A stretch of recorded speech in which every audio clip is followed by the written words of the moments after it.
नमस्कार मित्रांनो, मी महाराष्ट्राचा छोटा पुढारी घनश्याम दरोडे. सगळ्यात महत्त्वाचं तुमची सर्वांची मनापासून माफी मागतो, कारण आजपर्यंत माझ्या हातून कधीच कृत्य असं झालं नाही, पण पहिल्यांदा एक कृत्य घडलंय, त्यामुळे तुमची माफी मागतो. आता कृत्य काय घडलंय तेही बी सांगतो.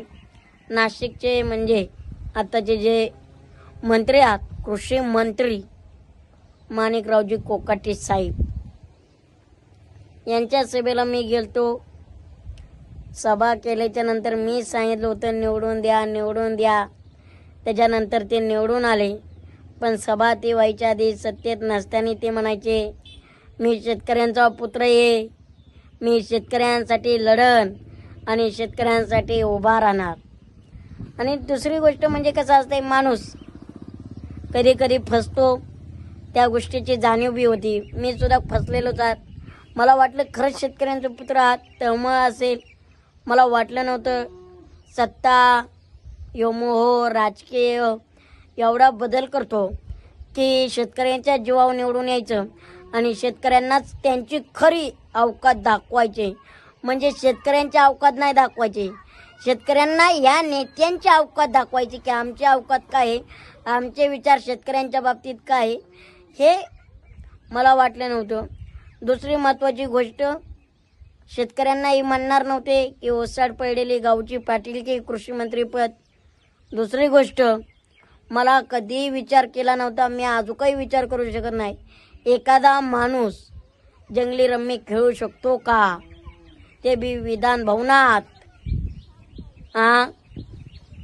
ते बी एवढ्या बोलतापा मारायच्या की सांगायची ती जाहिरात होती. जाहिरात कधी 42 सेकंदाची नसते. बरं, त्याला बँकेचं अकाउंट लिंक कसं लागतं, नंबर लिंक कसं लागतं, हे कसं कळतं. दुसरी महत्त्वाची गोष्ट, शेतकऱ्यांच्या ढेकळाचे पंचनामे करायचे का. आणि त्याच्यानंतर वाटलं खरंच हे आता राजीनामा देतील, पण सत्ता अशी असते, सत्तेत गेलं की भान हरपून जातं. कोकाटे साहेबांनी राजीनामा देणार नाही.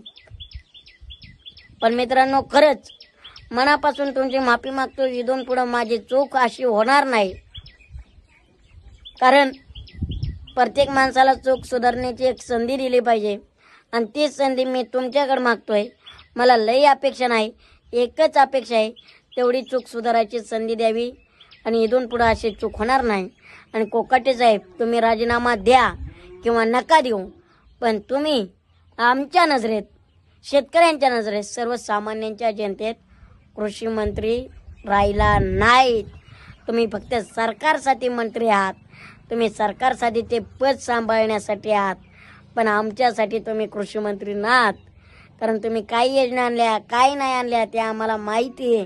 त्यामुळे किती बळे जाव करा, त्याने फरक पडत नाही. जय हिंद, जय महाराष्ट्र.